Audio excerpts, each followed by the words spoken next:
ਕਿ ਇਸ ਬਿੱਲ ਦੇ ਵਿੱਚ ਆਖਰ ਹੈ ਕੀ ਹੈ, ਇਹੋ ਜਿਹਾ ਕੀ ਹੈ ਇਸ ਬਿੱਲ ਦੇ ਵਿੱਚ ਜਿਹੜੇ 3 ਬਿੱਲ ਪਾਸ ਕੀਤੇ ਗਏ ਨੇ? ਦੁਨੀਆ ਭਰ ਦੇ ਜਿੰਨੇ ਵੀ ਅਰਥ ਸ਼ਾਸਤਰੀ ਨੇ ਉਹਨਾਂ ਦੀਆਂ ਸਟੱਡੀਜ਼ ਇਹ ਦੱਸਦੀਆਂ ਨੇ ਕਿ ਜਦੋਂ ਤੁਸੀਂ ਇੰਡਸਟਰੀ ਦੇ ਕੰਪੈਰੀਜ਼ਨ 'ਚ ਸਟੱਡੀ ਕਰੋਗੇ ਤਾਂ ਐਗਰੀਕਲਚਰ ਇੱਕ ਘਾਟੇ ਵਾਲਾ ਸੌਦਾ ਹੈ। ਇਹ ਕਿਸਾਨ ਦੇ ਕੋਲ ਜਿਹੜਾ ਕੰਡਾ ਹੈ, ਜਦੋਂ ਸਮਾਨ ਬੀਜ ਖਰੀਦਣ ਜਾਂਦਾ ਹੈ ਉਦੋਂ ਵਪਾਰੀ ਦੇ ਕੋਲ ਹੈ, ਜਦੋਂ ਫਸਲ ਵੇਚਣ ਜਾਂਦਾ ਹੈ ਫਿਰ ਵੀ ਵਪਾਰੀ ਦੇ ਕੋਲ ਹੈ। ਕਣਕ ਤੇ ਝੋਨਾ ਜਦੋਂ ਕੰਟਰੈਕਟ ਫਾਰਮ ਦੇ ਵਿੱਚ ਆ ਜਾਊਗਾ ਤਾਂ ਉਹਨਾਂ ਕੰਪਨੀਆਂ ਨੇ ਬੀਜਣਾ ਹੀ ਨਹੀਂ ਹੈ। ਇੱਕ ਹਿਡਨ ਏਜੰਡੇ ਦੇ ਤੌਰ ਤੇ ਸਾਰਾ ਕੁਝ ਹੋਏਗਾ।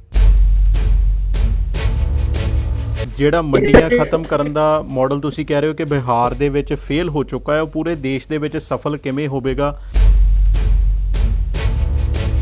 ਕਰਕੇ ਕਿਸੇ ਫਸਲ ਦੀ ਪੈਦਾਵਾਰ ਵੱਧ ਹੁੰਦੀ ਹੈ, ਉਸ ਸਾਲ ਦੇ ਵਿੱਚ ਫਾਰਮਰ ਸੁਸਾਈਡ ਜ਼ਿਆਦਾ ਕਰਦੇ।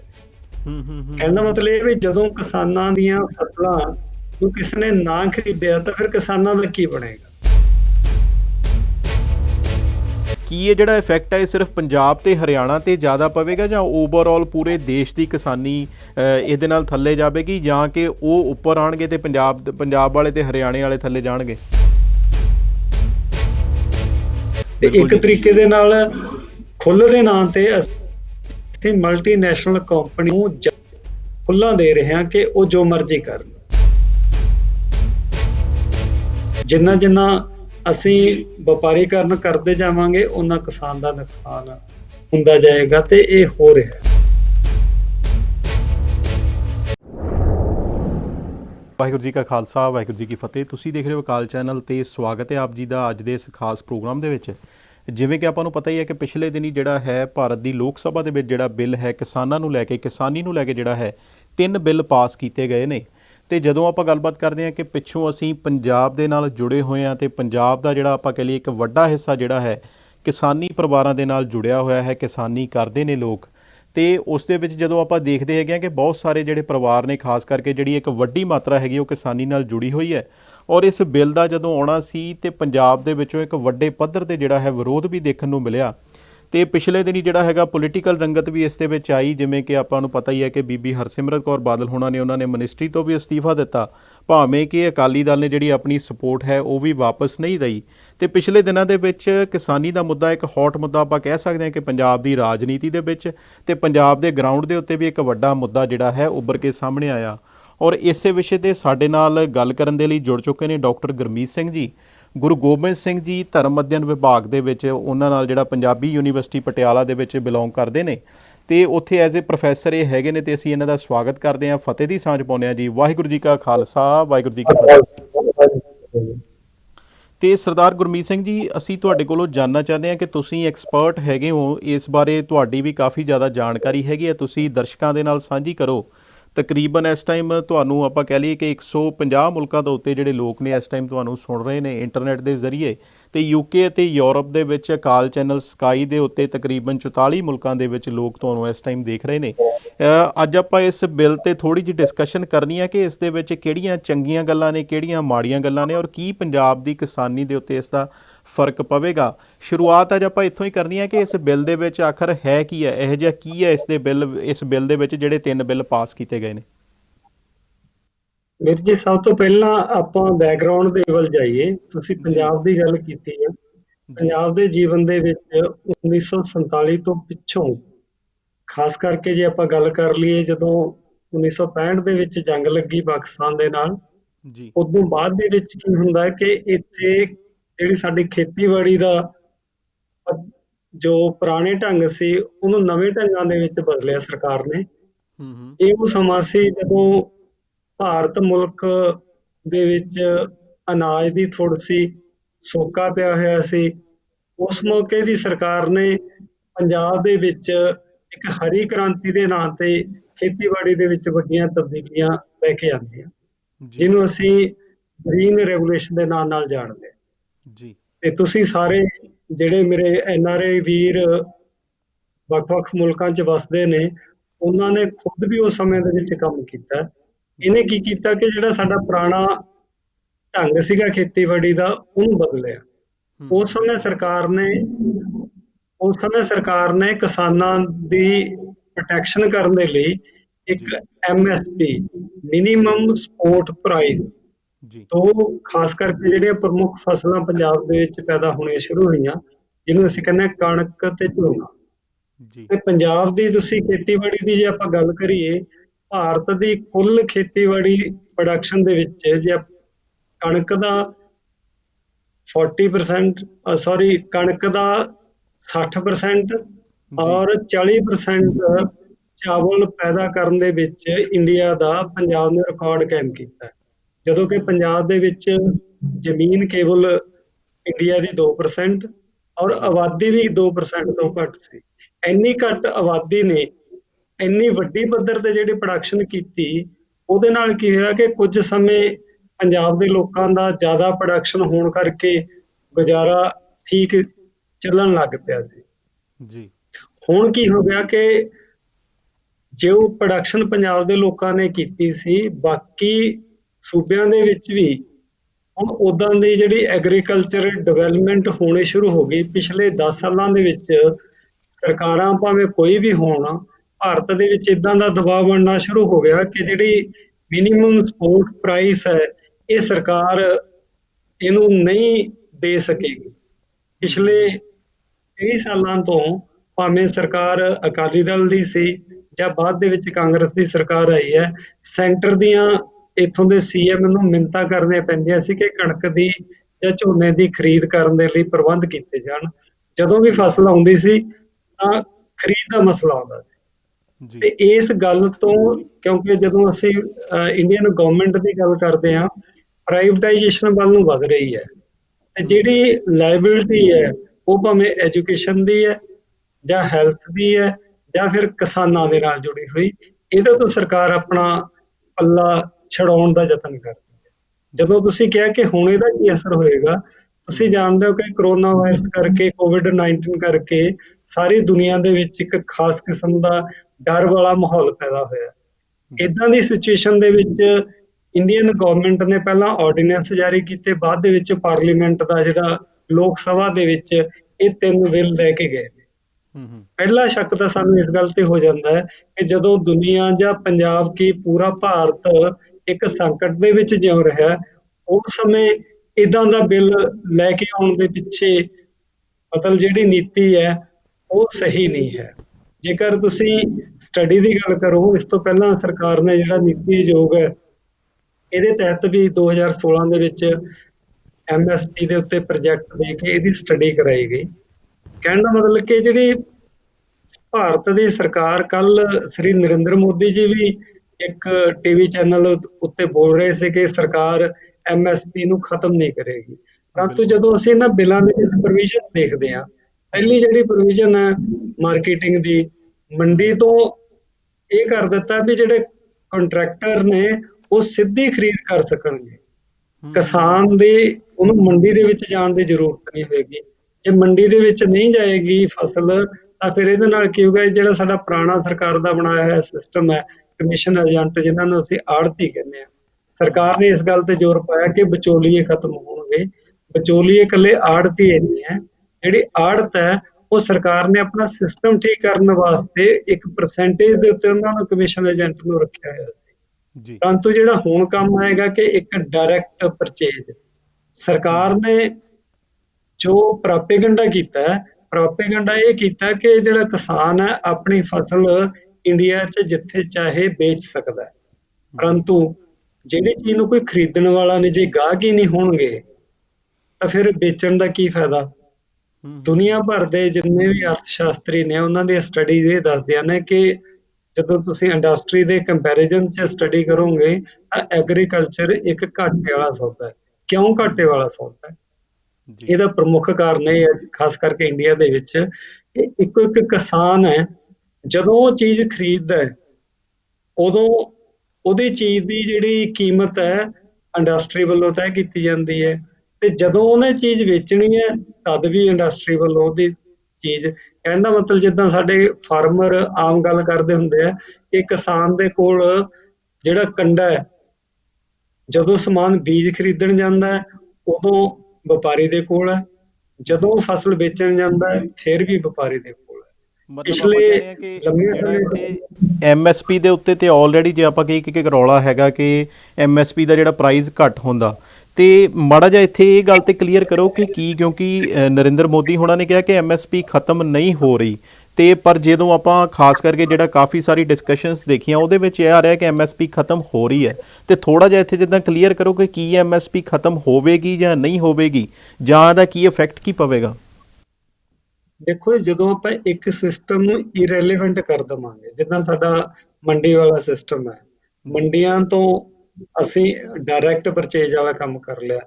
ਕੰਟਰੈਕਟ ਜਿਹੜੀ ਫਾਰਮਿੰਗ ਦਾ ਜਿਹੜਾ ਸੈਕੰਡ ਵਾਲਾ ਬਿੱਲ ਹੈ, ਇਹਦੇ ਤਹਿਤ ਤੇ ਜਦੋਂ ਕਿਸਾਨਾਂ ਦੀਆਂ ਜ਼ਮੀਨਾਂ ਕੰਪਨੀਆਂ ਨੇ ਖਰੀਦ ਲਈਆਂ, ਤਾਂ ਇਹ ਵੀ ਹੋ ਸਕਦਾ ਕਿ ਸ਼ੁਰੂ ਦੇ ਵਿੱਚ ਜਿਹੜਾ ਖਾਸ ਕਰਕੇ ਅਰਥ ਸ਼ਾਸਤਰੀ ਕਹਿੰਦੇ ਆ ਕਿ ਵੱਡੀਆਂ ਕੰਪਨੀਆਂ ਕੁਝ ਸਮੇਂ ਦੇ ਲਈ ਕੋਈ ਵੀ ਚੀਜ਼ ਪ੍ਰੋਡਿਊਸ ਨਾ ਕਰਨ, ਜ਼ਮੀਨ ਖਰੀਦ ਕੇ ਰੱਖ ਸਕਦੀਆਂ ਨੇ ਜਾਂ ਆਪਣੀ ਮਰਜ਼ੀ ਦੀ। ਤੇ ਕਹਿਣ ਦਾ ਮਤਲਬ ਜਿਹੜਾ ਸਾਡਾ ਕ੍ਰੌਪ ਪੈਟਰਨ ਹੈ, ਜਿਨ੍ਹਾਂ ਫਸਲਾਂ ਦੇ ਉੱਤੇ ਐਮਐਸਪੀ ਲਾਗੂ ਹੈ, ਉਹਨਾਂ ਦੀ ਜਦੋਂ ਪ੍ਰੋਡਕਸ਼ਨ ਹੀ ਨਹੀਂ ਹੋਏਗੀ, ਕੁਝ ਸਮੇਂ ਬਾਅਦ ਆਪਣੇ ਆਪ ਹੀ ਇਰੈਲੀਵੈਂਟ ਹੋ ਜਾਣਗੀਆਂ। ਸਾਡੇ ਕੋਲ ਐਗਜ਼ਾਮਪਲ ਨੇ, ਜਿਹੜੀਆਂ ਫਸਲਾਂ ਐਮਐਸਪੀ ਦੇ ਅੰਡਰ ਨਹੀਂ ਆਉਂਦੀਆਂ, ਉਹ ਹੌਲੀ ਹੌਲੀ ਪੰਜਾਬ ਦੇ ਕਿਸਾਨ ਨੇ ਉਹਨਾਂ ਨੂੰ ਬੀਜਣਾ ਬੰਦ ਕਰ ਦਿੱਤਾ।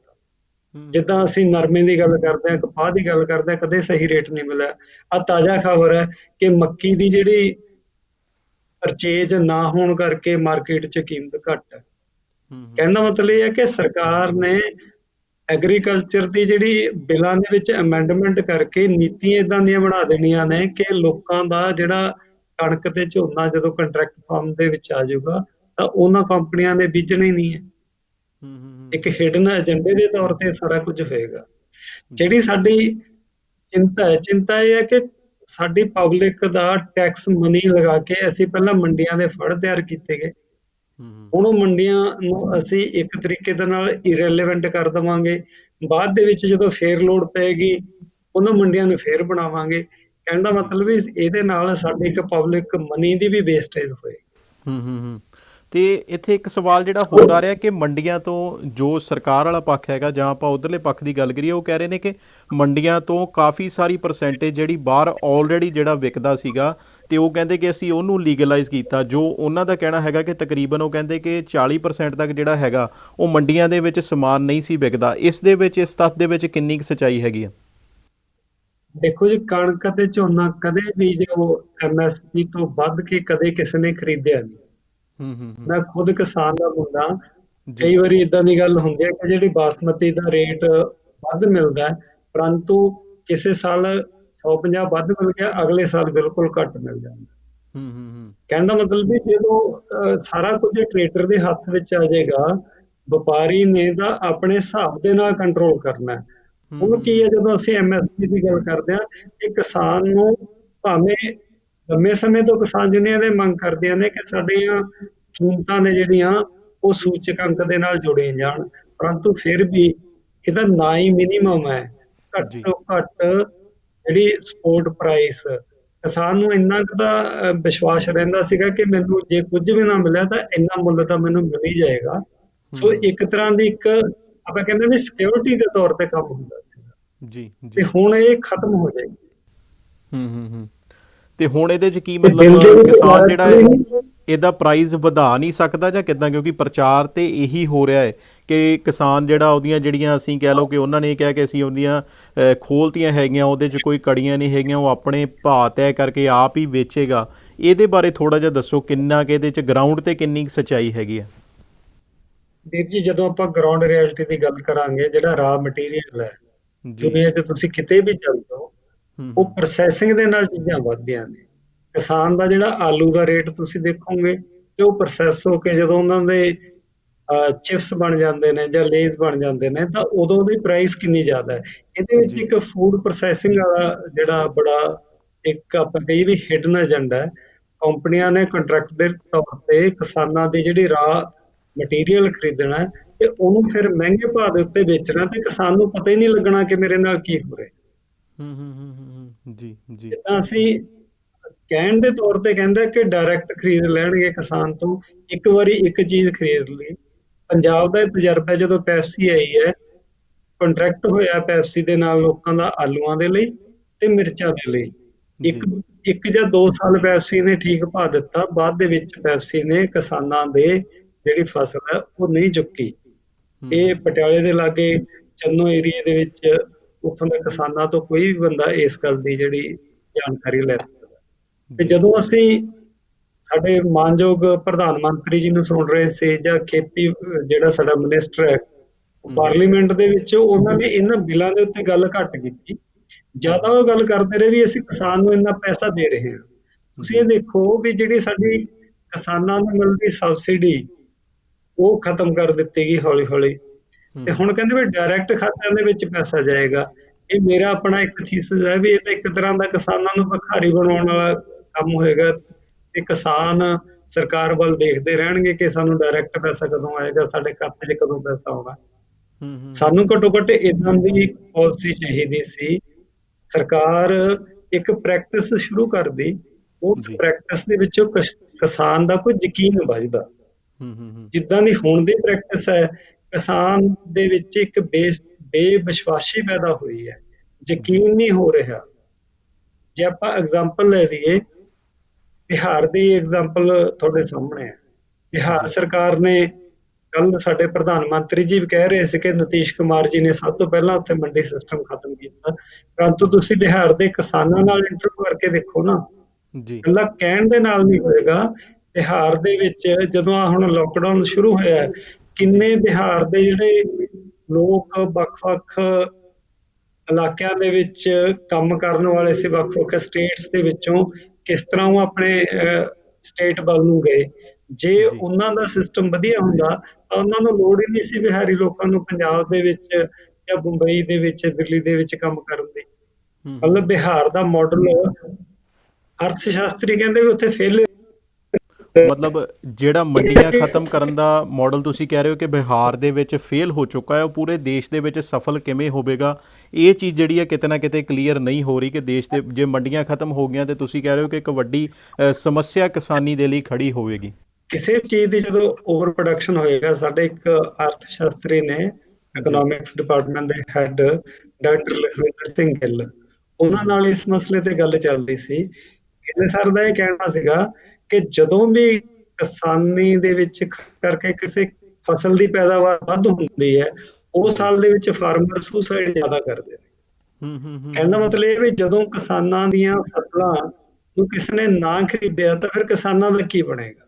ਜੀ ਜੀ ਜੀ ਜੀ ਜੀ। ਇਸ ਗੱਲ ਤੋਂ ਜਿਹੜਾ ਨਵਾਂ ਬਿੱਲ ਹੈ, ਖਰੀਦ ਤੋਂ ਪੱਲਾ ਝੜ ਰਿਹਾ, ਕਿਉਂਕਿ ਸਰਕਾਰ ਦੀ ਲਾਇਬਿਲਿਟੀ ਨਹੀਂ ਦੇਣੀ। ਹੁਣ ਸਰਕਾਰ ਨੂੰ ਲੱਗਦਾ ਕਿ ਕਿਸਾਨ ਦੀਆਂ ਫਸਲਾਂ, ਕਣਕ ਅਤੇ ਝੋਨਾ, ਜਿਵੇਂ ਉਹਨਾਂ ਦੇ ਕੋਈ ਉਹ ਲਾਇਬਿਲਿਟੀ ਹੋਵੇ। ਐਕਚੁਅਲੀ ਇਹ ਲਾਇਬਿਲਿਟੀ ਨੂੰ ਖਤਮ ਕਰਨ ਦੇ ਲਈ ਇਹ ਤਿੰਨੇ ਜਿਹੜੇ ਬਿੱਲ ਨੇ ਇੰਡੀਅਨ ਪਾਰਲੀਮੈਂਟ ਦੇ ਵਿੱਚ, ਲੋਕ ਸਭਾ ਦੇ ਵਿੱਚ ਪੇਸ਼ ਕੀਤੇ ਗਏ। ਜੀ, ਤੇ ਜਦੋਂ ਆਪਾਂ ਦੂਜੇ ਬਿੱਲ ਦੀ ਜਦੋਂ ਆ ਜਾਂਦੇ ਹੈਗੇ ਆ, ਮੰਡੀ ਵਾਲਾ, ਤੇ ਚਲੋ ਆਪਾਂ ਨੂੰ ਪਤਾ ਲੱਗ ਗਿਆ ਕਿ ਉਹਦੇ ਨਾਲ ਨੁਕਸਾਨ ਜਿਹੜੇ ਨੇ ਆਉਣ ਵਾਲੇ ਟਾਈਮ ਦੇ ਵਿੱਚ ਵੱਡੇ ਸਾਹਮਣੇ ਆਉਣਗੇ। ਤੇ ਮੰਡੀ ਵਾਲੇ ਤੇ ਇੱਕ ਸਵਾਲ ਹੋਰ ਹੈ ਕਿ ਕੀ ਸਟੇਟ ਸਰਕਾਰਾਂ ਹੈਗੀਆਂ, ਕੀ ਸਟੇਟ ਗਵਰਨਮੈਂਟ ਇਸ ਦੇ ਵਿੱਚ ਮੰਡੀਆਂ ਨੂੰ ਰੋਕ ਪਾਏਗੀ? ਕੀ ਇਸ ਤਰ੍ਹਾਂ ਦਾ ਹੋਵੇਗਾ ਕਿ ਉਹ ਆਪਣੇ ਲੈਵਲ ਤੇ ਮੰਡੀਆਂ ਨੂੰ ਤਾਂ ਵੀ ਚਲਾਈ ਜਾਵੇ, ਜਾਂ ਕਿਸ ਤਰ੍ਹਾਂ ਇਹ ਪੋਸੀਬਿਲਿਟੀ ਹੈ ਜਾਂ ਨਹੀਂ ਹੈ? ਵੀਰ ਜੀ, ਜਿਸ ਕਿਸਮ ਦੀਆਂ ਇੰਡੀਅਨ ਗਵਰਨਮੈਂਟ ਦੀਆਂ ਪਾਲਿਸੀਜ਼ ਆ ਰਹੀਆਂ ਨੇ, ਉਹਦੇ 'ਚ ਲੱਗਦਾ ਹੈ ਵੀ ਜਿਹੜੀ ਪਹਿਲਾਂ ਅਸੀਂ ਕਹਿੰਦੇ ਸੀ ਸਾਡੀ ਜਿਹੜੀ ਇੰਡੀਅਨ ਸਟੇਟ ਹੈ ਉਹ ਫੈਡਰਲ ਸਟੇਟ ਹੈ, ਇੱਥੇ ਫੈਡਰਲਿਜ਼ਮ ਨੂੰ ਅਸੀਂ ਇੱਕ ਤਰੀਕੇ ਦੇ ਨਾਲ ਇੱਕ ਯੂਨੀਅਨ ਸਟੇਟ ਦੇ ਵਿੱਚ ਕਨਵਰਟ ਕਰਦੇ ਹਾਂ। ਜੀ, ਧਾਰਾ 370 ਖਤਮ ਕੀਤੀ ਗਈ। ਵੱਖ-ਵੱਖ ਸਟੇਟਸ ਦੀ ਜਿਹੜੀ ਇੱਕ ਤਰ੍ਹਾਂ ਦੀ, ਜਿਸ ਤਰ੍ਹਾਂ ਅਸੀਂ ਐਜੂਕੇਸ਼ਨ ਦੀ ਗੱਲ ਕਰਦੇ ਹਾਂ, ਨਵੀਂ ਐਜੂਕੇਸ਼ਨ ਪਾਲਿਸੀ ਵੀ ਇਹ ਲੋਕਡਾਊਨ ਦੇ ਪੀਰੀਅਡ ਦੇ ਵਿੱਚ ਹੁੰਦੀ ਹੈ। ਜਿਹੜੀ ਸੈਂਟਰਲਾਈਜੇਸ਼ਨ ਹੈ ਉਹ ਦਿਨੋਂ ਦਿਨ ਵੱਧ ਰਹੀ ਹੈ। GST ਦੇ ਨਾਲ ਜਿਹੜਾ ਟੈਕਸ ਕਲੈਕਸ਼ਨ ਹੈ ਉਹ ਇੰਡੀਅਨ ਗਵਰਨਮੈਂਟ ਦੇ ਕੋਲ ਚਲਾ ਗਿਆ। ਸਟੇਟਸ ਗਵਰਨਮੈਂਟ ਵੱਲ ਦੇਖਦੀ ਰਹਿੰਦੀ ਹੈ ਕਿ GST ਦੀ ਕਿਸ਼ਤ ਸਾਡੇ ਕੋਲ ਆਏਗੀ। ਇਸ ਕਰਕੇ ਜਿਹੜੀ ਸਟੇਟਸ ਦੇ ਕੋਲ ਉਦਾਂ ਦੀ ਪਾਵਰ ਨਹੀਂ ਰਹਿਣੀ, ਕਿਉਂਕਿ ਸਾਰਾ ਕੁਝ ਸੈਂਟਰਲਾਈਜ਼ ਹੋ ਗਿਆ। ਜੀ ਜੀ, ਮਤਲਬ ਸਟੇਟਸ ਦੇ ਕੋਲ ਜਿਹੜੀ ਪਾਵਰ ਹੈਗੀ ਆ ਬਿਲਕੁਲ ਘਟ ਜਾਣੀ ਹੈਗੀ, ਕਿਉਂਕਿ GST ਵਾਲਾ ਦੇਖਿਆ ਆਪਾਂ ਹੁਣੇ ਕ੍ਰਾਈਸਿਸ ਜਿਸ ਦੇ ਵਿੱਚ ਸਟੇਟਾਂ ਜਿਹੜੀਆਂ ਨੇ ਉਹ ਕਹਿ ਰਹੀਆਂ ਨੇ ਕਿ ਸਾਨੂੰ ਜਿਹੜੀ GST ਦੀ ਸਾਡੀ ਬਣਦੀ ਹੈਗੀ ਆ, ਜੋ ਸਾਡਾ ਟੈਕਸ ਬਣਦਾ ਸੀ ਉਹ ਸਾਨੂੰ ਦਿਓ, ਪਰ ਜਿਹੜੀ ਸੈਂਟਰ ਹੈਗੀ ਆ ਉਹਦੇ ਲਈ ਕਹਿ ਰਹੀ ਕਿ ਸਾਡੇ ਕੋਲ ਦੇਣ ਲਈ ਪੈਸੇ ਹੀ ਨਹੀਂ ਹੈਗੇ। ਉਹ ਆਪਣਾ ਜਿਹੜਾ ਖਜ਼ਾਨੇ ਆ ਖਾਲੀ ਜਿਹੜਾ ਉਹ ਦਿਖਾ ਰਹੇ ਨੇ, ਇੱਕ ਵੱਡਾ ਨੁਕਸਾਨ ਹੈਗਾ। ਤੇ ਜਦੋਂ ਆਪਾਂ ਦੂਸਰੇ ਬਿੱਲ ਤੇ ਆਈਏ, ਜਿਹਨੂੰ ਐਗਰੀਮੈਂਟ ਆਪਾਂ ਜੇ ਸਿੰਪਲ ਵਰਡਾਂ 'ਚ ਕਹਿ ਲਈਏ ਬਿੱਲ ਹੈਗਾ, ਉਸ ਦੇ ਵਿੱਚ ਕੀ ਆ ਤੇ ਉਹਦੇ ਕੀ ਫਾਇਦੇ ਤੇ ਕੀ ਨੁਕਸਾਨ ਹੈਗੇ ਆ? ਐਗਰੀਮੈਂਟ ਦੇ ਵਿੱਚ ਇਹ ਹੈ, ਮਤਲਬ ਸਪੋਜ਼ ਇਹਨਾਂ ਨੇ ਮਿਨੀਮਮ ਪਹਿਲਾਂ ਜ਼ਿਆਦਾ ਸੀ, ਹੁਣ 5 ਸਾਲ ਦੇ ਲਈ ਕੀਤਾ ਗਿਆ ਕਿ ਮੈਕਸਿਮਮ 5 ਈਅਰ ਦੇ ਲਈ ਤੁਹਾਡਾ ਫਾਰਮਰ ਦੇ ਨਾਲ ਕੰਟਰੈਕਟ ਹੋ ਜਾਏਗਾ। ਜੀ। ਜਦੋਂ ਕਿਸੇ ਵੀ ਕੰਪਨੀ ਨੇ ਉਹਦੀ ਸਪੋਜ਼ ਜ਼ਮੀਨ ਖਰੀਦ ਲਈ, ਤਾਂ 5 ਸਾਲਾਂ ਦੇ ਪੀਰੀਅਡ ਦੇ ਵਿੱਚ ਕਿਸਾਨ ਉਸੇ ਐਗਰੀਮੈਂਟ ਦੇ ਉੱਤੇ ਖੜੇਗਾ, ਭਾਵੇਂ ਫਸਲ ਬੀਜਣ ਦੇ ਲਈ ਹੋਵੇ ਜਾਂ ਕੰਪਨੀ ਨੂੰ ਦੇਣ ਦੇ ਲਈ। ਜੇਕਰ ਕੰਪਨੀ, ਜਿੱਦਾਂ ਪੁਰਾਣੇ ਕਾਨੂੰਨ ਦੇ ਵਿੱਚ ਕੀ ਸੀਗਾ, ਜੇਕਰ ਕੋਈ ਵੀ ਕਿਸਾਨ ਦੇ ਨਾਲ ਐਗਰੀਮੈਂਟ ਹੁੰਦਾ ਸੀ, ਜੇਕਰ ਕੋਈ ਕੰਪਨੀ ਕਿਸਾਨ ਨੂੰ ਧੋਖਾ ਦੇ ਕੇ ਜਾਂਦੀ ਤਾਂ ਕਿਸਾਨ ਕੋਰਟ ਦੇ ਵਿੱਚ ਜਾ ਸਕਦਾ ਸੀ। ਜੀ। ਹੁਣ ਵਾਲੇ ਇਸ ਅਮੈਂਡਮੈਂਟ ਦੇ ਵਿੱਚ ਕੋਰਟ ਦੀ ਪ੍ਰੋਵੀਜ਼ਨ ਖਤਮ ਕਰ ਦਿੱਤੀ ਗਈ। ਹੁਣ ਇਹ ਕਰ ਦਿੱਤਾ ਕਿ ਕਿਸਾਨ ਤੇ ਕੰਪਨੀ ਆਪਸ ਦੇ ਵਿੱਚ ਪਹਿਲਾਂ ਗੱਲਬਾਤ ਕਰਨਗੇ, ਜੇ ਮਸਲਾ ਨਹੀਂ ਹੁੰਦਾ ਤਾਂ ਜਿਹੜਾ ਸਬ ਡਿਵੀਜ਼ਨ ਮੈਜਿਸਟ੍ਰੇਟ ਦੇ ਕੋਲੇ ਜਾ ਸਕਦੇ ਨੇ, SDM ਦੇ ਕੋਲ ਜਾ ਸਕਦੇ ਨੇ। ਜੀ। ਕਹਿੰਦਾ ਮਤਲਬ ਵੀ ਕਿਸਾਨ ਦੇ ਹੱਥ ਘੱਟ ਹੈ। ਕੰਟਰੈਕਟ ਜਦੋਂ ਵੀ ਹੁੰਦੇ ਨੇ, ਜਿੱਦਾਂ ਕਿਸਾਨ, ਮੈਂ ਨਹੀਂ ਇਹ ਗੱਲ ਕਰਦਾ, ਜਦੋਂ ਕਿਸਾਨਾਂ ਦੇ ਨਾਲ ਅਸੀਂ ਇੰਟਰਵਿਊ ਕੀਤੀ, ਉਹ ਕਹਿੰਦੇ ਜਦੋਂ ਬੈਂਕ 'ਚ ਅਸੀਂ ਕਰਜ਼ਾ ਲੈਣ ਜਾਂਦੇ ਹਾਂ, ਇੱਕ ਬਹੁਤ ਲੰਮੀ ਲਿਸਟ ਹੁੰਦੀ ਹੈ ਜਿਹੜੀ ਅਸੀਂ ਪੂਰੀ ਤਰ੍ਹਾਂ ਪੜ੍ਹਦੇ ਨਹੀਂ, ਜਾਂ ਇੰਨੀ ਜ਼ਿਆਦਾ ਡਿਟੇਲ ਦੇ ਵਿੱਚ ਹੁੰਦਾ, ਉਦੋਂ ਹੀ ਪਤਾ ਲੱਗਦਾ ਜਦੋਂ ਬੈਂਕ ਵਾਲੇ ਸਾਡਾ ਸਮਾਨ ਕੁਰਕੀ ਕਰਨ ਆ ਜਾਂਦੇ ਨੇ।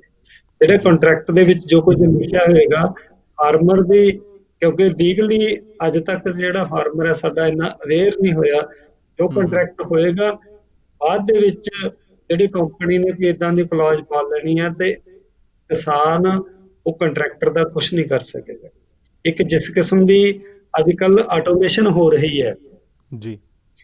ਆਟੋਮੇਸ਼ਨ ਦੇ ਨਾਲ ਕੀ ਹੋਇਆ ਕਿ ਤੁਹਾਨੂੰ ਇਹ ਨਹੀਂ ਪਤਾ ਲੱਗਣਾ ਕਿ ਤੁਹਾਡੀ ਜ਼ਮੀਨ ਦਾ ਜਿਹੜਾ ਕੰਟਰੈਕਟ ਕਿਹਦੇ ਨਾਲ ਹੋਇਆ, ਕਿਉਂਕਿ ਮੈਨੇਜਰ ਦੇ ਨਾਲ ਹੋਣਾ।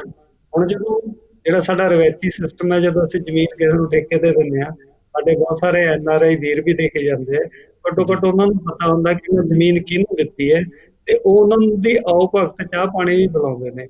ਜਦੋਂ ਕੰਪਨੀ ਦਾ ਤੁਹਾਡੇ ਓਨਰ ਸਾਹਮਣੇ ਨਹੀਂ ਰਹੇਗਾ ਤਾਂ ਫਿਰ ਕਿਸਾਨ ਖੁਦ ਆਪਣੀ ਜ਼ਮੀਨ ਦੇ ਵਿੱਚ ਨਹੀਂ ਜਾ ਸਕੇਗਾ, ਉਹ ਦੇਖ ਨਹੀਂ ਸਕੇਗਾ ਤੇ ਉਹਦੀ ਜ਼ਮੀਨ ਦੇ ਨਾਲ 5 ਸਾਲ ਕੰਪਨੀ ਨੇ ਕੀ ਕਰਨਾ। ਜਿੱਦਾਂ ਅਸੀਂ ਆਮ ਕਿਸਾਨਾਂ ਦੀ ਗੱਲ ਸੁਣਦੇ ਹੁੰਦੇ ਹਾਂ ਕਿ ਜ਼ਮੀਨ ਦੇ ਵਿੱਚ ਕੋਈ ਏਦਾਂ ਦਾ ਕੈਮੀਕਲ ਹੀ ਪਾ ਦਿੱਤਾ ਕੰਪਨੀ ਨੇ ਤਾਂ 5 ਸਾਲਾਂ ਦੇ ਵਿੱਚ ਬੇਕਾਰ ਹੋ ਗਈ ਤਾਂ ਕੀ ਕਰ ਲੇਗਾ। ਜੀ। ਉਹ ਕਹਿਣ ਦਾ ਮਤਲਬ ਜਿਹੜੀ ਐਗਰੀਮੈਂਟ ਦੇ ਵਿੱਚ ਸ਼ੁਰੂਆਤੀ ਦੌਰ ਦੇ ਵਿੱਚ ਹੋ ਸਕਦਾ ਕਿਸਾਨਾਂ ਨੂੰ ਕੰਪਨੀਆਂ ਕੋਈ ਜ਼ਿਆਦਾ ਪ੍ਰਾਈਸ ਦੇ ਉੱਤੇ, ਠੇਕੇ ਦੇ ਉੱਤੇ ਲੈ ਲੈਣ, ਪਰੰਤੂ ਜਿਹੜੇ ਬੰਦੇ ਬੇਕਾਰ ਹੋ ਜਾਣਗੇ, ਜਿੱਦਾਂ ਮਤਲਬ ਅਸੀਂ ਇੱਕ ਅਨਐਮਪਲਾਇਮੈਂਟ ਦਾ ਮਸਲਾ ਸਾਡੇ ਸਾਹਮਣੇ ਆਏਗਾ। ਹੁਣ ਕੀ ਹੈ ਕਿ ਜਿਹੜੇ ਬੰਦੇ ਛੋਟੇ ਮੋਟੇ, ਕੋਈ ਬੰਦਾ ਨੌਕਰੀ ਕਰਦਾ ਨਾਲ ਆਪਣੀ ਜ਼ਮੀਨ ਨਾਲ ਦੇ ਬੰਦੇ ਨੂੰ ਦਿੱਤੀ, ਤਾਂ ਦੂਸਰਾ ਭਰਾ ਉਹਦਾ ਉਹ ਖੇਤੀ ਕਰ ਰਿਹਾ ਹੈ ਤੇ ਲੋਕਾਂ ਦਾ ਇਸ ਤਰ੍ਹਾਂ ਕੰਮ ਗੁਜ਼ਾਰਾ ਹੋ ਰਿਹਾ ਹੈ। ਕਿਉਂਕਿ ਜਿਸ ਤਰ੍ਹਾਂ ਮੈਂ ਸ਼ੁਰੂ ਦੇ ਵਿੱਚ ਗੱਲ ਕੀਤੀ ਸੀ ਕਿ ਪੰਜਾਬ ਦਾ ਕਿਸਾਨ ਇਸ ਕਰਕੇ ਸਰਵਾਈਵ ਕਰਦਾ ਹੈ ਕਿਉਂਕਿ ਪ੍ਰੋਡਕਸ਼ਨ ਜ਼ਿਆਦਾ ਕਰਨ ਲੱਗ ਗਿਆ, ਕੰਮ ਜ਼ਿਆਦਾ ਕਰਦਾ ਹੈ, ਮਿਹਨਤ ਵੱਧ ਕਰਦਾ ਹੈ। ਸੋ ਜਦੋਂ ਕੰਪਨੀਆਂ ਦੀ ਜ਼ਮੀਨਾਂ ਖਰੀਦਣੀਆਂ ਸ਼ੁਰੂ ਕਰ ਦਿੱਤੀਆਂ ਤਾਂ ਲੋਕਾਂ ਨੂੰ, ਜਿਹੜੇ ਹੁਣ ਆਪਣਾ ਠੇਕੇ ਤੇ ਲੈ ਕੇ ਜ਼ਮੀਨ ਗੁਜ਼ਾਰਾ ਕਰਦੇ ਨੇ, ਤਾਂ ਇਹਨਾਂ ਦਾ ਕੰਮ ਬੰਦ ਹੋ ਜਾਣਾ। ਇੱਕ ਨਾਲ ਦੀ ਨਾਲ ਜਿਹੜੀ ਹੁਣ ਟੈਕਨੋਲੋਜੀ ਦਾ ਇੱਕ ਨਵਾਂ ਪੈਟਰਨ ਲੈ ਕੇ ਆਉਣਗੇ ਜਿਹੜੇ ਕੰਪਨੀਜ਼ ਨੇ, ਫਿਰ ਜਿੰਨੀਆਂ ਵੀ ਸਾਡੀਆਂ ਕੰਬਾਈਨਾਂ ਨੂੰ ਚਲਾਉਣ ਵਾਲੇ ਬੰਦੇ, ਟਰੈਕਟਰ ਮਕੈਨਿਕ, ਟਰੈਕਟਰਾਂ ਦੀ ਏਜੰਸੀਜ਼, ਉਹਨਾਂ 'ਚ ਕੰਮ ਕਰਦੇ ਬੰਦੇ, ਜਾਂ ਸਾਡਾ ਭਰਾ, ਮਤਲਬ ਜੇ ਆਪਾਂ ਕਹਿ ਲਈਏ ਕਿ ਜਿਹੜੇ ਛੋਟੇ ਉਦਯੋਗ ਹੈਗੇ ਕਿਸਾਨੀ ਦੇ ਨਾਲ ਲੱਗੇ ਹੋਏ, ਉਹਨਾਂ 'ਤੇ ਵੀ ਜਿਹੜਾ ਇਹਦਾ ਇਫੈਕਟ ਪਵੇਗਾ। ਚਾਹੇ ਆਪਾਂ ਕਹੀਏ ਕਿ ਛੋਟੇ ਜਿਹੇ ਛੋਟੇ ਕੰਮ, ਖਾਸ ਕਰਕੇ ਟਰਾਲੀ, ਉਹਨਾਂ ਨੂੰ ਰਿਪੇਅਰ ਕਰਨ ਵਾਲੇ, ਬਾਕੀ ਦੇ ਜਿਹੜੇ ਛੋਟੇ ਮੋਟੇ ਸੰਦ ਬਣਦੇ ਨੇ, ਉਹ ਚੀਜ਼ਾਂ ਦੇ ਵੀ ਤੁਸੀਂ ਇਹ ਕਹਿ ਰਹੇ ਕਿ ਉਹਦੇ ਨਾਲ ਕਾਫੀ ਫਰਕ ਪਵੇਗਾ। ਇਹ ਤਾਂ ਵੀਰ ਜੀ ਜਿਹੜੇ ਮਜ਼ਦੂਰ ਨੇ ਉਹਨਾਂ ਦਾ, ਕਿਉਂਕਿ ਜਿਹੜੀ ਕੰਪਨੀ ਹੈ ਉਹਨਾਂ ਦਾ ਕੰਪਲੀਟ ਆਟੋਮੇਸ਼ਨ ਕਰਨੀ ਹੈ ਜੀ, ਤੇ ਉਹਨਾਂ ਨੇ ਸਾਡੇ ਮਜ਼ਦੂਰ ਲੋਕ ਵਿਹਲੇ ਹੋ ਜਾਣਗੇ, ਛੋਟੇ ਕਿਸਾਨਾਂ ਦਾ ਵਿਹਲਾ ਹੋ ਜਾਣਾ ਕੰਮ ਹੈ, ਕਾਰੀਗਰ ਵਿਹਲੇ ਹੋ ਜਾਣੇ, ਤੇ ਇਹਨਾਂ ਲੋਕਾਂ ਦਾ ਬਣੇਗਾ ਕੀ? ਕਿਉਂਕਿ ਗਵਰਨਮੈਂਟ ਕੋਲ ਏਦਾਂ ਦੀ ਪਾਲਿਸੀ ਨਹੀਂ ਕਿ ਐਮਪਲਾਇਮੈਂਟ ਜਨਰੇਸ਼ਨ ਦਾ। ਅੱਜ ਤੱਕ ਜਿਹੜੀ ਅਨਐਮਪਲਾਇਮੈਂਟ ਹੈ, ਲੋਕਾਂ ਦਾ ਜਦੋਂ ਕੈਰੀਅਰ ਜਿਹੜਾ ਫਿਊਚਰ ਹੈ ਉਹ ਸੇਫ ਨਹੀਂ ਹੈ।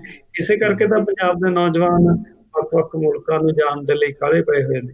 ਜਿਹਨੂੰ ਜੀ। ਮੌਕਾ ਮਿਲਦਾ ਹੈ ਉਹ ਕਹਿੰਦਾ ਵੀ ਮੈਂ ਪੰਜਾਬ ਤੋਂ ਬਾਹਰ ਚਲਾ ਜਾਵਾਂ, ਕਿਉਂਕਿ ਇੱਥੇ ਨੌਜਵਾਨਾਂ ਨੂੰ ਪਤਾ ਹੈ ਕਿ ਸਾਡਾ ਜਿਹੜਾ ਫਿਊਚਰ ਹੈ ਇੱਥੇ ਸੇਫ ਨਹੀਂ ਹੈ। ਸਾਡੀਆਂ ਪਾਲਿਸੀਜ਼ ਦੇ ਨਾਲ ਖਾਸ ਕਰਕੇ ਜਿਹੜੀ ਸਾਡੀ ਜੀਵਨ ਹੈ ਉਹ ਕਿਸਾਨੀ ਦੇ ਉੱਤੇ ਨਿਰਭਰ ਹੈ। ਜੇ ਕਿਸਾਨੀ ਹੀ ਖਤਮ ਹੋ ਗਈ ਤਾਂ ਇੱਥੋਂ ਦਾ ਵਪਾਰ, ਇੱਥੋਂ ਦੇ ਧੰਦੇ, ਇੱਥੋਂ ਦੇ ਮਜ਼ਦੂਰਾਂ ਦਾ, ਜਿੱਦਾਂ ਇੱਕ ਐਗਜ਼ਾਮਪਲ ਮੈਂ ਤੁਹਾਡੇ ਨਾਲ ਗੱਲ ਕਰਾਂਗਾ ਕਿ ਖੇਤ ਮਜ਼ਦੂਰਾਂ ਦੀ ਆਪਾਂ ਗੱਲ ਕਰੀਏ ਕਿ ਅੱਜ ਕੱਲ ਜਿਹੜਾ ਹੁਣ ਦਾ ਸਾਡਾ ਸਿਸਟਮ ਹੈ, ਜਿਨ੍ਹਾਂ ਲੋਕਾਂ ਕੋਲ ਜ਼ਮੀਨ ਨਹੀਂ ਆ ਉਹ ਕੱਖ ਕੰਡਾ ਲੈਣ ਜਾਂ ਕੋਈ ਕੰਮ ਕਰਾਉਣ ਦੇ ਲਈ ਆਪਣੇ ਪਿੰਡ ਦੇ ਬਾਕੀ ਲੋਕਾਂ ਦੇ ਨਾਲ ਜਾਂਦੇ ਨੇ। ਜਿੱਦਾਂ ਅਸੀਂ ਕਹਿੰਦੇ ਵੀ ਜੱਟ ਦੇ ਸੀਰੀ ਦੀ ਇੱਕ ਸਾਂਝ ਹੈ, ਤੇ ਜਿਹੜੀ ਕੰਪਨੀ ਨੇ ਤਾਂ ਫਿਰ ਇਹ ਸਾਂਝ ਤੋੜ ਦੇਣੀ ਹੈ। ਤੇ ਲੋਕੀ ਆਪਣੇ ਖੇਤਾਂ ਦੇ ਵਿੱਚ ਹਰਾ ਚਾਰਾ ਪੱਠੇ ਕੋਈ ਚੀਜ਼ ਵੜਨ ਹੀ ਨਹੀਂ ਦੇਣਾ। ਕੰਪਨੀ ਨੇ ਤਾਂ 5 ਸਾਲ ਦੇ ਲਈ ਕੰਡਾਲੀਆਂ ਤਾਰਾਂ ਲਾ ਕੇ ਵੱਖ-ਵੱਖ ਲੋਕਾਂ ਤੋਂ ਖਰੀਦ ਕੇ ਆਪਣੀ ਜ਼ਮੀਨ ਦੇ ਉੱਤੇ ਆਪਣੇ ਪਿੰਡ ਦੇ ਵਿੱਚੋਂ ਲੋਕੀ ਇੱਕ ਤਰੀਕੇ ਦੇ ਨਾਲ ਬੇਘਰੇ ਕਹਿੰਦੇ ਆ ਜਿਹਨਾਂ ਨੂੰ। ਇੱਕ ਜਿਹੜੀ ਜ਼ਿਆਦਾ ਇੰਪੋਰਟੈਂਟ ਗੱਲ ਮੈਂ ਤੁਹਾਡੇ ਨਾਲ ਕਰਨੀ ਸੀ ਕਿ ਜਿਹੜੀ ਐਗਰੀਕਲਚਰ ਹੈ ਉਹ ਸਾਡੇ ਕਲਚਰ ਦਾ ਆਧਾਰ ਹੈ, ਸਾਡੇ ਧਰਮ ਦਾ, ਸਾਡੇ ਪੂਰਵਜਾਂ ਦਾ, ਸਾਡੇ ਬਜ਼ੁਰਗਾਂ ਦਾ। ਖੇਤੀ ਦੇ ਨਾਲ ਹੀ ਸਾਡੀ ਸਾਂਝ ਹੈ। ਜਦੋਂ ਅਸੀਂ ਖੇਤੀ ਤੋਂ ਅਪਰੂਟ ਹੋ ਗਏ ਤਾਂ ਅਸੀਂ ਆਪਣੇ ਧਰਮ ਦੇ ਉੱਤੋਂ, ਆਪਣੀ ਸੰਸਕ੍ਰਿਤੀ ਦੇ ਉੱਤੋਂ, ਆਪਣੀ ਬੋਲੀ ਦੇ ਉੱਤੋਂ, ਹਰ ਪੱਖ ਤੋਂ ਅਸੀਂ ਮਤਲਬ ਜਿਹਨੂੰ ਆਪਾਂ ਕਹਿੰਦੇ ਆ ਵੀ ਜੜੋਂ ਉਖੇੜਨ ਵਾਲਾ ਕੰਮ ਹੋਏਗਾ ਇਹ। ਇਸ ਕਰਕੇ ਸਾਡੀ ਚਿੰਤਾ ਇਸ ਗੱਲ ਦੀ ਥੋੜੀ ਜ਼ਿਆਦਾ ਹੈ। ਜੀ ਜੀ। ਤੇ ਦੂਜੇ ਬੰਨੇ ਜੇ ਆਪਾਂ ਦੇਖੀਏ ਕਿ ਕੀ ਮਤਲਬ ਜਿਹੜੇ ਲੋਕ ਕਹਿ ਰਹੇ ਨੇ ਕਿ ਸਹੀ ਹੋ ਰਿਹਾ, ਜਾਂ ਜੋ ਸਰਕਾਰਾਂ ਦਾ ਪੱਖ ਹੈ ਕਿ ਸਾਰਾ ਕੁਝ ਸਹੀ ਕਰ ਰਹੇ ਹਾਂ, ਅਸੀਂ ਕਿਸਾਨਾਂ ਨੂੰ ਆਜ਼ਾਦ ਕਰ ਰਹੇ ਹਾਂ, ਉਹਨਾਂ ਨੂੰ ਹੋਰ ਜ਼ਿਆਦਾ ਅਸੀਂ ਜਿਹੜਾ ਹੈਗਾ ਉਹ ਕਹਿੰਦੇ ਕਿ ਅਸੀਂ ਉਹਨਾਂ ਨੂੰ ਹੋਰ ਉੱਪਰ ਲੈ ਕੇ ਜਾ ਰਹੇ ਹਾਂ, ਤੇ ਉਹਨਾਂ ਪੱਖਾਂ ਦੇ ਵਿੱਚ ਕੀ ਸੱਚਾਈ ਹੈ ਕਿ ਕੀ ਇਹਦਾ ਕੋਈ ਆਪਾਂ ਕਹੀਏ ਕਿ ਇਹਨਾਂ ਦੋਨਾਂ ਬਿੱਲਾਂ ਦਾ ਜਾਂ ਤਿੰਨਾਂ ਬਿੱਲਾਂ ਦਾ ਕੋਈ ਬੈਨੀਫਿਟ ਵੀ ਹੈ ਜਾਂ ਕਿ ਨੁਕਸਾਨ ਹੀ ਹੈ? ਪਿਛਲੇ ਘੱਟੋ ਘੱਟ 10 ਸਾਲਾਂ ਦਾ ਜਾਂ 15 ਸਾਲਾਂ ਦਾ ਜਿਹੜਾ ਐਕਸਪੀਰੀਅੰਸ ਇਹ ਹੈ, ਜਦੋਂ ਪਹਿਲਾਂ ਕਾਂਗਰਸ ਸਰਕਾਰ ਆਈ ਸੀ, ਬਾਅਦ ਦੇ ਵਿੱਚ ਅਕਾਲੀ ਸਰਕਾਰ ਆਉਂਦੇ ਤਕਰੀਬਨ 15 ਸਾਲ ਹੋ ਗਏ। ਉਦੋਂ ਸਰਕਾਰ ਨੇ ਯਤਨ ਕੀਤਾ ਸੀਗਾ ਕਿ ਕ੍ਰੌਪ ਦੇ ਵਿੱਚ ਵਿਭਿੰਨਤਾ ਲੈ ਆਈ ਜਾਵੇ, ਕਿਸਾਨ ਕੋਈ ਹੋਰ ਫਸਲਾਂ ਬੀਜ ਲੈਣ। ਪਰੰਤੂ ਜੋ ਮਾਰਕੀਟ ਦਾ ਰੁਝਾਨ ਹੈ, ਕਿਸਾਨਾਂ ਨੇ ਉਦਾਂ ਦੀਆਂ ਫਸਲਾਂ ਨਹੀਂ ਬੀਜੀਆਂ। ਕਿਉਂ ਨਹੀਂ ਬੀਜੀਆਂ? ਕਿਉਂਕਿ ਕਿਸਾਨਾਂ ਨੂੰ ਉਹਨਾਂ ਦੀਆਂ ਫਸਲਾਂ ਦਾ ਮੁੱਲ ਨਹੀਂ ਮਿਲਦਾ। ਤੇ ਅੱਜ ਵੀ ਅਸੀਂ ਗੱਲ ਕਰਦੇ ਹਾਂ, ਭਾਵੇਂ ਸਬਜ਼ੀਆਂ ਦੀ ਐਗਜ਼ਾਮਪਲ ਲੈ ਲਓ ਜਾਂ ਬਾਕੀ ਫਸਲਾਂ ਦੀਆਂ ਜਿਹੜੀਆਂ MSP ਦੇ ਅੰਡਰ ਨਹੀਂ ਆਉਂਦੀਆਂ, ਉਹਨਾਂ ਦਾ ਜਿਹੜਾ ਕਿਸਾਨਾਂ ਨੂੰ ਮੁੱਲ ਵੱਧ ਮਿਲਦਾ।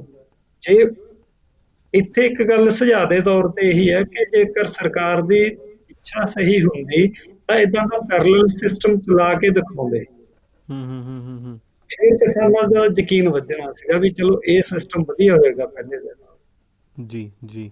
ਪਰੰਤੂ ਹੁਣ ਤੱਕ ਦਾ ਜਿਹੜਾ ਕਿਸਾਨਾਂ ਦਾ ਤਜਰਬਾ ਹੈ, ਕੰਪਨੀਆਂ ਨੇ ਜਿੰਨੇ ਵੀ ਕੰਟਰੈਕਟ ਕਿਸਾਨਾਂ ਨਾਲ ਕੀਤੇ ਨੇ, ਕਿਸਾਨਾਂ ਦੇ ਨਾਲ ਧੋਖਾ ਹੁੰਦਾ ਰਿਹਾ। ਜੀ ਬਿਲਕੁਲ। ਤੇ ਇਹਦੇ ਵਿੱਚ ਥੋੜ੍ਹਾ ਜਿਹਾ ਆਪਾਂ ਹੋਰ ਦੇਖੀਏ ਕਿ ਕੀ ਪੰਜਾਬ ਤੇ ਹਰਿਆਣਾ ਦਾ ਆਪਾਂ ਨੂੰ ਪਤਾ ਹੈ ਕਿ ਪੰਜਾਬ ਦੇ ਕਿਸਾਨਾਂ ਦੀ ਜਿਹੜੀ ਹੈਗੀ ਆ ਕਾਫੀ ਜ਼ਿਆਦਾ ਜਿਹੜੀ ਆਮਦਨ ਹੁੰਦੀ ਹੈ, ਜਦੋਂ ਐਵਰੇਜ ਉਹਦੀ ਕੱਢਦੇ ਹੈਗੇ ਤਕਰੀਬਨ 18 ਸਾਢੇ 18,000 ਮਹੀਨੇ ਨੂੰ ਜਿਹੜੀ ਐਵਰੇਜ ਆਪਾਂ ਕਹੀ ਕਿ ਇਨਕਮ ਜਿਹੜੀ ਸਾਲ ਦੀ ਹੈ, ਜਿਹੜੀ ਮਹੀਨੇ ਦੀ ਹੈ ਉਹ ਕੱਢੀ ਜਾਂਦੀ ਹੈ। ਔਰ ਹਰਿਆਣੇ ਦੀ ਵੀ ਜਿਹੜੀ 14,000 ਹੈ, ਔਰ ਬਿਹਾਰ ਦੀ ਤਕਰੀਬਨ 6,000 ਜਾਂ 5-6,000 ਦੇ ਲਾਗੇ ਚਾਗੇ ਹੈ। ਕੀ ਇਹ ਜਿਹੜਾ ਇਫੈਕਟ ਹੈ ਇਹ ਸਿਰਫ ਪੰਜਾਬ ਤੇ ਹਰਿਆਣਾ ਤੇ ਜ਼ਿਆਦਾ ਪਵੇਗਾ, ਜਾਂ ਓਵਰਆਲ ਪੂਰੇ ਦੇਸ਼ ਦੀ ਕਿਸਾਨੀ ਇਹਦੇ ਨਾਲ ਥੱਲੇ ਜਾਵੇਗੀ, ਜਾਂ ਕਿ ਉਹ ਉੱਪਰ ਆਉਣਗੇ ਤੇ ਪੰਜਾਬ ਵਾਲੇ ਤੇ ਹਰਿਆਣੇ ਵਾਲੇ ਥੱਲੇ ਜਾਣਗੇ? ਦੇਖੋ ਜੇ ਆਪਾਂ ਪੰਜਾਬ ਤੇ ਹਰਿਆਣੇ ਦੀ ਗੱਲ ਕਰੀਏ, ਇਹ ਇੱਥੇ ਹਰੀ ਕ੍ਰਾਂਤੀ ਸਭ ਤੋਂ ਪਹਿਲਾਂ ਆਈ ਸੀ। ਜੀ। ਜਿੱਦਾਂ ਆਪਾਂ ਪਹਿਲਾਂ ਪਿੱਛੇ ਗੱਲ ਕੀਤੀ ਸੀ ਕਿ ਵੱਖ-ਵੱਖ ਧੰਦਿਆਂ ਦੇ ਵਿੱਚ ਲੱਗੇ ਲੋਕ, ਜਿੱਦਾਂ ਕੰਬਾਈਨ ਇੰਡਸਟਰੀ ਹੋ ਗਈ ਜਾਂ ਬਾਕੀ ਐਗਰੀਕਲਚਰ ਨਾਲ ਰਿਲੇਟਡ ਇੰਡਸਟਰੀ, ਉਹ ਪੰਜਾਬ ਤੇ ਹਰਿਆਣਾ ਦੇ ਵਿੱਚ ਜ਼ਿਆਦਾ ਡਿਵੈਲਪ ਹੋਈ ਹੈ। ਕੰਬਾਈਨਾਂ ਵੀ ਇੱਥੋਂ ਜ਼ਿਆਦਾ ਬਣਨੀਆਂ ਸ਼ੁਰੂ ਹੋਈਆਂ ਨੇ।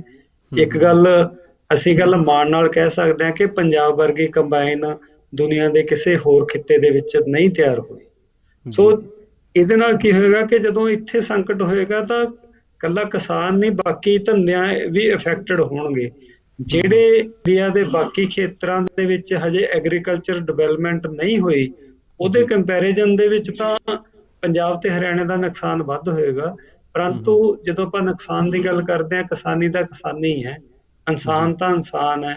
ਉਹ ਭਾਵੇਂ ਮਹਾਰਾਸ਼ਟਰ ਦਾ ਹੈ, ਮੱਧ ਪ੍ਰਦੇਸ਼ ਦਾ ਹੈ, ਜਾਂ ਯੂਪੀ ਦਾ ਹੈ, ਜਾਂ ਫਿਰ ਅੱਗੇ ਆਪਾਂ ਗੱਲ ਕਰ ਲਈਏ ਸਾਊਥ ਇੰਡੀਆ ਦਾ ਕਿਸਾਨ ਹੈ।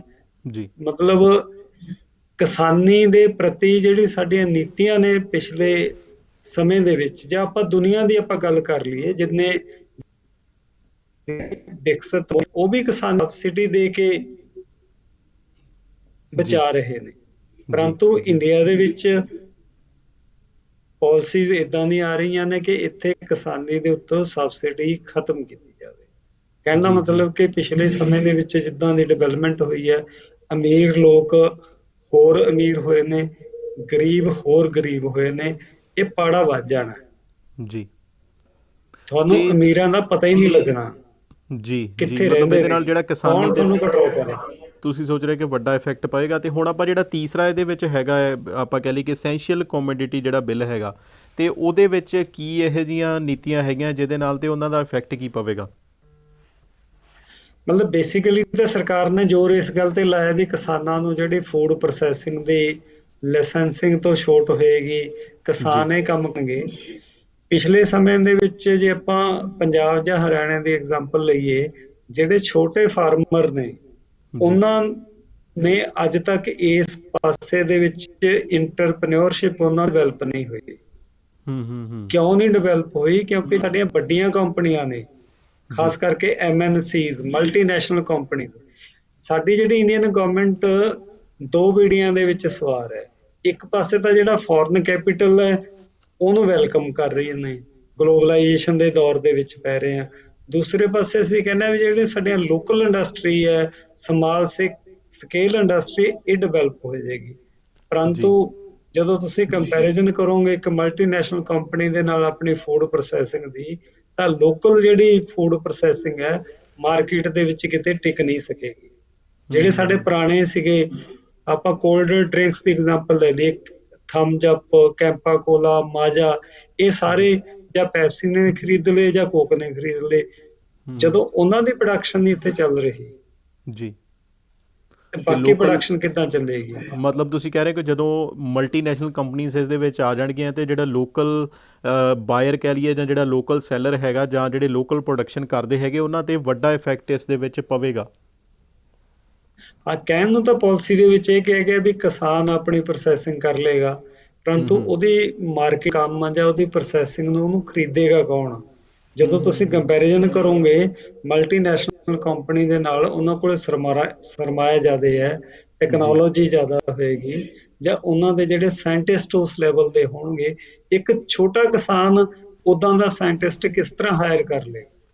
ਜੀ ਕੰਪਨੀਆਂ ਕੀ ਕਰਦੀਆਂ ਨੇ ਅੱਜ ਕੱਲ, ਤੁਸੀਂ ਵੀ ਦੇਖਦੇ ਹੋ, ਫੋਰਨ ਦੇ ਵਿੱਚ ਵੀ ਇਹੀ ਚੱਲਦਾ ਹੈ, ਦੁਨੀਆ ਪੱਧਰ ਤੇ ਸਾਡਾ ਟੇਸਟ ਕੈਪਚਰ ਕਰਦੇ ਨੇ।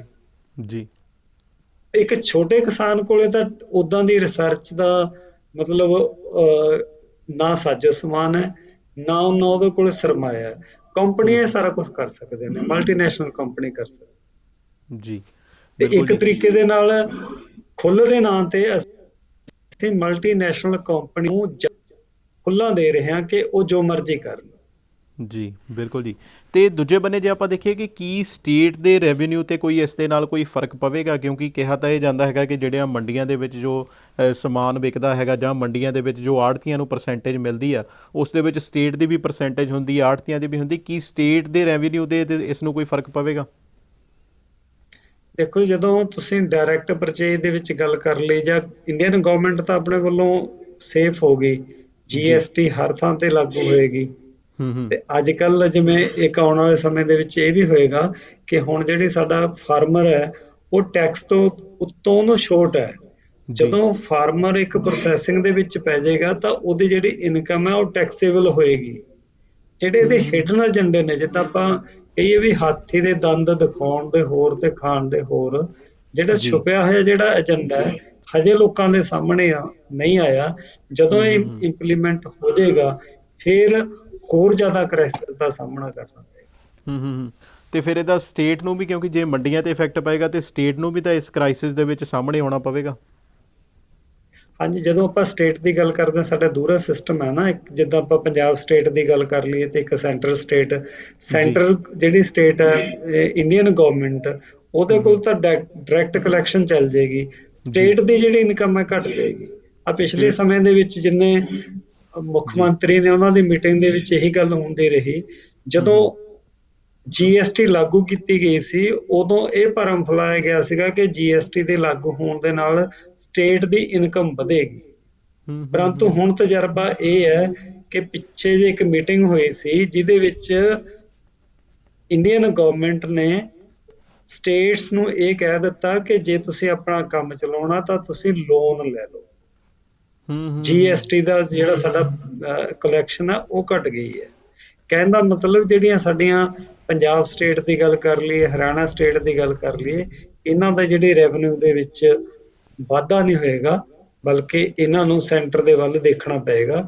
ਜਿਹੜੀ ਸਾਡੀ ਗਵਰਨਮੈਂਟ ਦੀਆਂ ਪਾਲਿਸੀਜ਼ ਨੇ, ਜਿੱਦਾਂ ਆਪਾਂ ਪਹਿਲਾਂ ਗੱਲ ਕੀਤੀ ਸੀ ਕਿ ਕਹਿਰੇ ਇੱਕ ਪ੍ਰਬੰਧ ਦੇ ਵਿੱਚ ਅਸੀਂ ਬੰਨਣ ਜਾ ਰਹੇ ਹਾਂ ਆਪਣੇ ਮੁਲਕ ਨੂੰ, ਜਦੋਂ ਕਿ ਦੁਨੀਆ ਦੇ ਵਿੱਚ ਇਹ ਗੱਲ ਚੱਲ ਰਹੀ ਹੈ ਕਿ ਸਾਡੀਆਂ ਪਾਲਿਸੀਜ਼ ਇਦਾਂ ਦੀਆਂ ਹੋਣ ਜਿਨ੍ਹਾਂ ਦੇ ਵਿੱਚ ਵੰਨ-ਸੁਵੰਨਤਾ ਵੱਧ ਹੋਵੇ।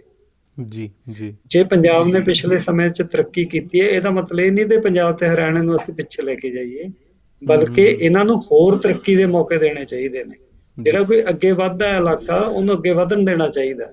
ਜੀ ਬਿਲਕੁਲ। ਤੇ ਹੁਣ ਆਪਾਂ ਦੂਜੇ ਬੰਨੇ ਆ ਜਾਂਦੇ ਹਾਂ ਕਿ ਜਦੋਂ ਆਪਾਂ ਪੰਜਾਬ ਦੀ ਗੱਲ ਕਰਦੇ ਹਾਂ ਤੇ ਖਾਸ ਕਰਕੇ ਖੇਤੀ ਪ੍ਰਧਾਨ ਪੰਜਾਬ ਨੂੰ ਕਿਹਾ ਜਾਣ ਕਰਕੇ ਪੰਜਾਬ ਦੇ ਵਿੱਚ ਜਿਹੜੀਆਂ ਫੈਕਟਰੀਜ਼ ਹੈਗੀਆਂ ਜਾਂ ਉਹਨਾਂ ਨੂੰ ਜਿਹੜੀ ਸਬਸਿਡੀ ਵਗੈਰਾ ਹੈਗੀ ਆ ਉਹ ਇੰਨੀ ਜ਼ਿਆਦਾ ਨਹੀਂ ਮਿਲਦੀ। ਤੇ ਉਸ ਤੋਂ ਇਲਾਵਾ ਜਿਹੜੇ ਬਾਕੀ ਦੇ, ਜੇ ਆਪਾਂ ਨਾਲ ਦੇ ਲੱਗਦੇ ਆਪਾਂ ਸਟੇਟ ਦੀ ਗੱਲ ਕਰੀਏ ਤੇ ਹਿਮਾਚਲ ਨੂੰ, ਜਿੱਦਾਂ ਉੱਥੇ ਵੱਧ ਫੈਕਟਰੀਆਂ ਨੇ ਜਾਂ ਜਿਹੜੀ ਐਵਰੇਜ ਹੈਗੀ ਆ ਫੈਕਟਰੀਆਂ ਦੀ ਉਹ ਵੱਧ ਹੈਗੀ ਆ, ਸਰਕਾਰ ਵੱਲੋਂ ਛੂਟਾਂ ਉੱਥੇ ਵੱਧ ਦਿੱਤੀਆਂ ਜਾਂਦੀਆਂ ਨੇ। ਤੇ ਕੀ ਆਉਣ ਵਾਲੇ ਟਾਈਮ ਦੇ ਵਿੱਚ, ਕਿਉਂਕਿ ਇਹ ਸੈਂਟਰਲਾਈਜ਼ ਤੁਸੀਂ ਕਹਿ ਰਹੇ ਹੋ ਕਿ ਕਰ ਰਹੇ ਹੈਗੇ ਆ, ਸਾਰਿਆਂ ਨੂੰ ਇਹ ਕਹਿੰਦੇ ਕਿ ਅਸੀਂ ਸਾਰੀਆਂ ਸਟੇਟਾਂ ਨੂੰ ਬਰਾਬਰ ਕਰਨਾ, ਕਿ ਪੰਜਾਬ ਦੇ ਵਿੱਚ ਕੋਈ ਇੰਡਸਟਰੀ ਲੱਗਣ ਤੇ ਕੋਈ ਛੂਟ ਜਿਹੜੀ ਆ ਉਹ ਦਿੱਤੀ ਜਾਵੇਗੀ, ਜਾਂ ਇਸ ਦੇ ਬਾਰੇ ਕੋਈ ਤੁਸੀਂ ਸੁਣਿਆ ਹੈਗਾ ਕਿ ਕੋਈ ਉਪਰਾਲਾ ਚੱਲ ਰਿਹਾ ਜਾਂ ਨਹੀਂ? ਦੇਖੋ ਜੀ, ਇੱਕ ਤਾਂ ਇਹ ਹੈ ਵੀ ਪਿਛਲੇ ਲੰਮੇ ਸਮੇਂ ਤੋਂ ਪੰਜਾਬ ਨੂੰ ਕਦੇ ਵੀ ਕੋਈ ਪੈਕੇਜ ਨਹੀਂ ਦਿੱਤਾ ਗਿਆ।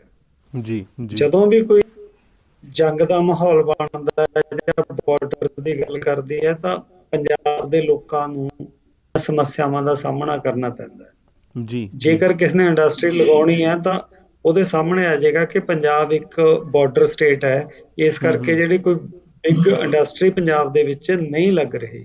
ਇਹ ਸਾਡੇ ਪਾਲਿਸੀ ਦੇ ਵਿੱਚ ਵੀ ਇੱਕ ਹਿਡਨ ਏਜੰਡੇ ਦੇ ਤੌਰ ਤੇ ਗੱਲ ਏਦਾਂ ਦੀ ਆ ਜਾਂਦੀ। ਜੀ। ਇੱਕ ਜੀ।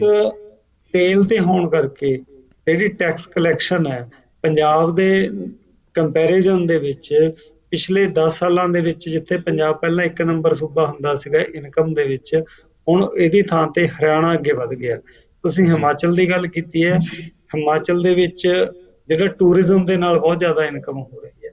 ਪੰਜਾਬ ਦੇ ਵਿੱਚ ਇਦਾਂ ਦੀ ਕੋਈ ਪੋਸੀਬਿਲਿਟੀ ਨਹੀਂ ਹੈਗੀ ਕਿ ਪੰਜਾਬ ਦੀ ਇਕਨੋਮੀ ਐਗਰੀਕਲਚਰ ਤੋਂ ਬਿਨਾਂ ਕਿਸੇ ਹੋਰ ਸੈਕਟਰ ਦੇ ਵਿੱਚ ਗਰੋ ਕਰ ਸਕੇ। ਪੰਜਾਬ ਜੇਕਰ ਬਚਿਆ ਹੈ ਤਾਂ ਸਾਡੇ ਕੇਵਲ NRI ਭਰਾਵਾਂ ਕਰਕੇ ਗੁਜ਼ਾਰਾ ਠੀਕ ਚੱਲਦਾ, ਕਿਉਂਕਿ ਜੀ। ਜਿਹੜੇ ਸਾਡੇ ਨੌਜਵਾਨ ਬਾਹਰ ਚੱਲ ਜਾਂਦੇ ਆ, ਥੋੜੀ ਬਹੁਤੀ ਪੰਜਾਬ 'ਚ ਆ ਕੇ ਆਪਣੀ ਇਨਵੈਸਟਮੈਂਟ ਕਰਦੇ ਆ, ਕਿਸੇ ਨੇ ਮਕਾਨ ਬਣਾ ਲਿਆ ਜਾਂ ਕਿਸੇ ਨੇ ਕੋਈ ਜ਼ਮੀਨ ਖਰੀਦ ਲਈ, ਇਹਦੇ ਕਰਕੇ ਪੰਜਾਬ ਦਾ ਸਾਹ ਚੱਲਦਾ। ਜੇਕਰ ਸਾਡਾ ਇਹ ਚੈਨਲ ਨਾ ਹੁੰਦਾ ਤਾਂ ਪੰਜਾਬ ਦੇ ਵਿੱਚ ਹਾਲਤ ਹੋਰ ਬਹੁਤ ਮੰਦਹਾਲੀ ਵਾਲੇ ਹੋ ਜਾਣੇ ਸੀਗੇ। ਜੀ। ਤੇ ਹੁਣ ਆਪਾਂ ਥੋੜ੍ਹਾ ਜਿਹਾ ਸਮ ਅਪ ਕਰਨ ਦੇ ਵੱਲੇ ਆਈਏ ਕਿ ਜੋ ਇਹ ਤਿੰਨੇ ਐਕਟ ਜਿਹੜੇ ਪਾਸ ਹੋਏ ਨੇ ਜਾਂ ਬਿੱਲ ਪਾਸ ਹੋਏ ਨੇ, ਤੇ ਇਹਨਾਂ ਦੇ ਵਿੱਚ ਜੇ ਤੁਸੀਂ ਤੱਥ ਕੱਢਣਾ ਹੋਵੇ ਤੇ ਕਿੰਨੇ ਕੁ ਹੱਕ ਦੇ ਵਿੱਚ ਜਾਂਦੇ ਨੇ ਜਾਂ ਕਿੰਨੇ ਕੁ ਵਿਰੋਧ ਦੇ ਵਿੱਚ ਜਾਂਦੇ ਨੇ, ਇਹਦੇ ਬਾਰੇ ਥੋੜ੍ਹਾ ਜਿਹਾ ਸਮ ਅਪ ਆਪਾਂ ਅਖੀਰ ਤੇ ਕਰ ਲਈਏ। ਜੇ ਆਪਾਂ ਸਮਾਪਤ ਕਰਨ ਦੀ ਗੱਲ ਕਰੀਏ, ਕਿਉਂਕਿ ਹੁਣ ਤੱਕ ਦਾ ਅਸੀਂ, ਜਿੱਦਾਂ ਪੰਜਾਬ ਦੀ ਕਹਾਵਤ ਹੈ, ਬਾਹ ਪੈ ਜਾਣੀ ਹੈ ਜਾਂ ਰਾਹ ਪੈ ਜਾਣੀ ਹੈ, ਹੁਣ ਜੀ। ਤੱਕ ਦਾ ਜਿਹੜਾ ਸਾਡੇ ਕੋਲ ਤਜਰਬਾ ਹੈ ਉਹ ਇਹ ਹੈ ਵੀ ਕਿਸਾਨ ਪੱਖੀ ਨਹੀਂ ਰਹੀਆਂ ਨੀਤੀਆਂ, ਨਾ ਕੇਵਲ ਸਾਡੇ ਮੁਲਕ ਦੇ ਵਿੱਚ ਬਲਕਿ ਜੀ। ਦੁਨੀਆ ਪੱਧਰ ਦੇ ਵਿੱਚ। ਇੱਕ ਛਲਾਵਾ ਦੇਣ ਵਾਸਤੇ ਕਹਿਣ ਦੇ ਤੌਰ ਤੇ ਤਾਂ ਕਹਿ ਦਿੰਦੀ ਹੈ ਸਰਕਾਰ, ਕਿਹਾ ਵੀ ਗਿਆ ਕਿ ਇਹ ਕਾਨੂੰਨ ਕਿਸਾਨ ਪੱਖੀ ਨੇ, ਜੀ।